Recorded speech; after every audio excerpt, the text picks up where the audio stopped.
आणि तपास करून जे काही निष्पन्न होईल ज्या दोषी असेल माझा मुलगा तर त्याच्यावर कारवाई करा, मी दोषी असेल तर माझ्यावर कारवाई करा, असं कालही मी बोललो, आजही परत ते सांगतो. जर दोषी असेल तर कारवाई झालीच पाहिजे, पण अननेसेसरी माझ्या कुटुंबाची, माझ्या सर्व परिवाराची आणि माझ्या मुलाची जी बदनामी करून जर कुणी माझ्यावर अन्याय करत असेल, तर जर चुकीच्या पद्धतीनं कुणी काय करत असेल तर त्याच्यावर सुद्धा पोलीस काय कारवाई करणार ही त्यांनी पोलिसांनी कळवलं पाहिजे आणि पोलिसांनी त्यांच्यावर कारवाई केली पाहिजे, अशी आमची मागणी असेल. धनंजय मुंडे मात्र या सगळ्या प्रकरणाच्या संदर्भात काल सभागृहात म्हणतात आहेत की या सगळ्या हत्या प्रकरणाची निष्पक्षपणे चौकशी केली पाहिजे, अशा पद्धतीचं मत जे आहे ते माजी मंत्री आणि तुमच्या जिल्ह्याचे नेते धनंजय मुंडे बोलतात. हो, काय मग आम्ही कुठं नाही, माझी तीच मागणी आहे ना, मी खाली सांगितलं, मग ती जी म्हणते तीच माझी मग, ती जर म्हणत असते म्हणून नाही, त्याच्या अगोदर मी मागणी करतो, ते नंतर करतो. मी त्याच्या अगोदर मागणी केली, त्यानं नंतर केली, मी अगोदर मागणी केली. त्याच्यामुळे तो काय म्हणतो त्याचं जाऊ द्या, त्याच्या काय मला काय, मी मागणी केली त्याची चौकशी करा म्हणतो. मी ते भडकावायचं काम करत नाही, मी लोकांना शांत करून लोकांना न्याय मिळवायचं काम करतोय. त्या कुटुंबाला न्याय मिळाला पाहिजे. त्याची हत्या झाली, त्या हत्या झाल्याच्या नंतर ते कुटुंबाला कुठल्या ह्याच्यात जात असेल त्या कुटुंबाला सहकार्य झालं पाहिजे, कुटुंबाला न्याय मिळाला पाहिजे. आणि खरंच माझा मुलगा त्याच्यात असेल ना तर शासनानं सुद्धा कठोर कारवाई केली पाहिजे. मी त्याच्याबरोबर 100% त्या गोष्टीला तयार आहे. मी म्हणजे सुरुवातीला माझं नाव आलं ती का बाजूला निघलं, पुन्हा मुलाचं का आलं, आणि आता मुलाचं आलं ते बी करू द्या तपास. मी तर म्हणतो माझा मुलगा तिथंच आहे, काय मी काय पळवून लावलं नाही कुठं, माझ्या घरीच आहे. आज मी कुठले लग्नाचे ह्याचे जे कार्यक्रम मी जायला पाहिजे तो माझा प्रतिनिधी म्हणून तिथं जातोय, तो आज कार्यक्रमात आहे. त्याला काय असेल ते चौकशी करा. माझ्या घराचे CCTV घेतलेत, कॉल डिटेल्स CDR काढलेत. माझे सुद्धा CDR काढायचे असले तर SP साहेबाला सांगितलं, माझ्या फोनचे सुद्धा CDR, तुम्हाला कायद्याने कुठं अडचण असेल तर मी तुम्हाला तुमच्या वाहिनीच्या माध्यमातून सुद्धा मी त्यांना परमिशन देतो, तुम्ही माझे पण CDR काढा. कारण खासदाराचे CDR काढताना काही थोडं त्यांना रिस्ट्रिक्शन आहे, बंधन आहे की घेता येत नाहीत परमिशनशिवाय, तर मी परमिशन देतो, घ्या.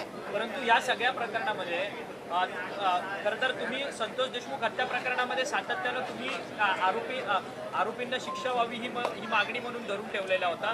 परंतु आता मात्र विलास घुले हत्या प्रकरणात तुमच्यावरती कुठेतरी राजकारण सुरू आहे का? मी आज पण जे घटना बीड जिल्ह्यात घडतात त्या प्रकरणात मी सांगतोय, मी त्यावेळेसही सांगितलं दोषीवर कारवाई झालीच पाहिजे. आज पण मी म्हणतो दोषीवर कारवाई झाली पाहिजे. आज माझा स्टँड वेगळा आहे, आज ही या समाजाचा आहे, आज ह्या गावाचा आहे म्हणून माझा स्टँड काही वेगळा आहे.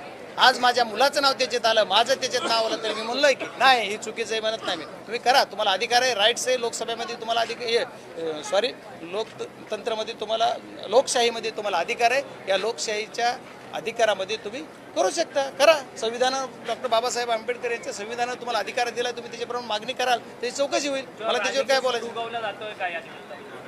माझ्यावर सोडवणारे कोण आहेत, उगवणारे हो काय उगवायचे त्यांनाच बघू द्या. मी आहे, मला ह्यांचं सगळं माहीत आहे. अंडे पिल्ले काय ही कोण आहेत, ती ह्यांचं काय करतात, चेतावणीपर भाषणं कोण करत आहे, लोकांना पेटवतोय कोण, सांगतोय कोण, मी येतोय म्हणतोय कोण. तुला रात्रीच्या कामातून दिवसा यायला सवड भेटली पाहिजे ना.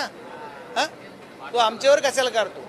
माझं काढताना तुझं बघ, तुला 25 वर्ष कधी ह्या पट्ट्यानं मदत केली त्या हे कर, आणि बंद तर माझ्याकडे बोट कर. तुला पण मुलं आहेत, लेकरं आहेत, मला पण आहे. माझ्या लेकरापर्यंत गेला ना, तुला भागवितो उद्या. आता तुला काय भीती वाटते का? माझे लेकरं चांगले आहेत तिचं कुणाला वाईट वाटतं काय? माझे लेकरं कुठले व्यसनी नाहीत, दारू पित नाहीत, ड्रग्स घेत नाहीत, बाकीचे काय वाह्यात धंदे करत नाहीत म्हणून वाईट वाटते काय? परमेश्वराची कृपा आहे. तुम्ही तुमचे पाप फेडाल आणि आमच्या नावावर जर बिल फाडाल तर ते सोपं जाणार नाही. तुम्हाला इथून पुढच्या काळामध्ये बजरंग सोनवणे काय दिसेल. अरे तुला 9 मध्ये तिकीट देवा म्हणून मुंडे साहेबाचे पाय धरून 10 मिनिट धरून ठेवणारा हा बजरंग सोनवणे. कैलासवासी मुंडे साहेबाचे पाय अक्षरशः धरले, पाय 10 मिनिट सोडले नाहीत. साक्षीदार आहेत 2, त्याच्याबरोबरच फिरतेत नारायण शिंदे आणि राजपाल लोमटे, दोघं होते, मी पाय धरून होतो. आम्ही ते अरे त्याच्यामुळे एवढं करत असताना तुम्हाला माझ्या मुलाला अडकवायचा प्रयत्न करून पेटवता, तरी सांगायला पाहिजे होता जर दोषी असेल तर दोषीवर कारवाई करा. तो राजकीय दबाव येतो, मग तो कुणाचा राजा? माझा राजकीय दबाव.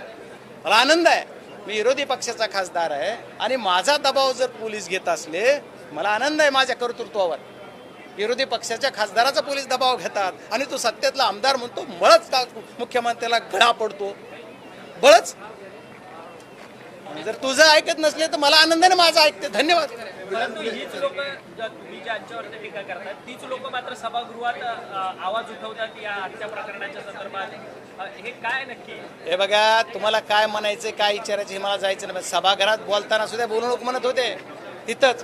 पुन्हा हे अडचण ही विषयापेक्षा बोलत होतो नाही, मला बोलायचंय, माझं असं करून पेटवायचंय ना म्हणून बोलतोय. पुन्हा शिंदे साहेब जाऊन इकडं बोलायचं आणि तिकडं पाया पडायचं असे धंदे करतायत.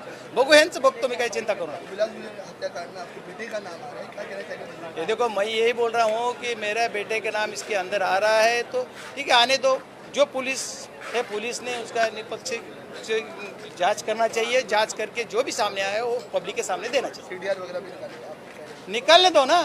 और क्या है उसमें, करने उसको डर क्या है, करने दो उसको. मैं तो बोलता हूँ पुलिस को जो भी चाहिए वो हेल्प करेंगे हम. मैं करूँगा, मेरा बेटा करूँगा, मेरा फैमिली पूरा करेंगे और मेरा पूरा जितना कार्य करता है जो पूरा मेरा पार्टी के साथ हम पुलिस को सपोर्ट करेंगे. पुलिस को जो जांच करनी है वो करने दो. टारगेट किया जा रहा है.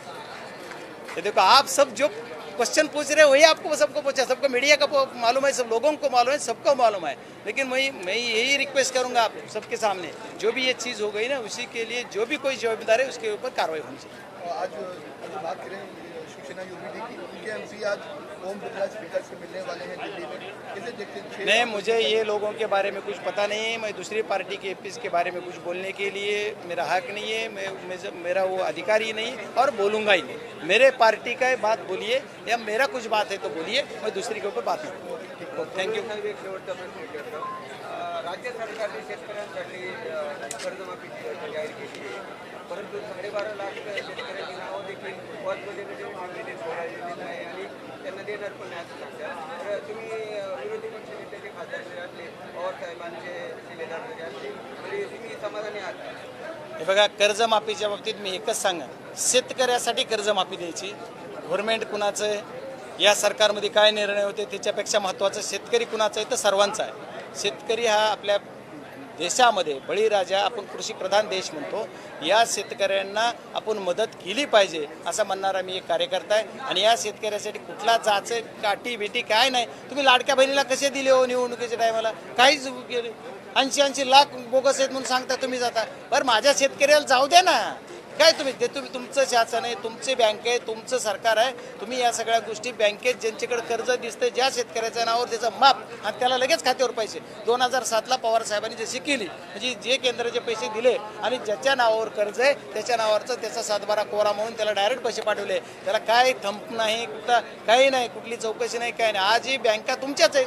90% नाही 99% बँका तुमच्याच आहेत. केंद्र शासन नॅशनलाइज बँका तुमच्याच आहेत. त्याच्यामुळे तुमच्या म्हणजे शासनाच्या. तर माझं म्हणणं आहे की तुम्ही डायरेक्ट शेतकऱ्यांना सर्व हे पैसे देऊन टाका. त्याच्यामुळे कर्जमाफी अशी दिली तरच शेतकरी समाधानी होईल. ओके, खूप खूप धन्यवाद.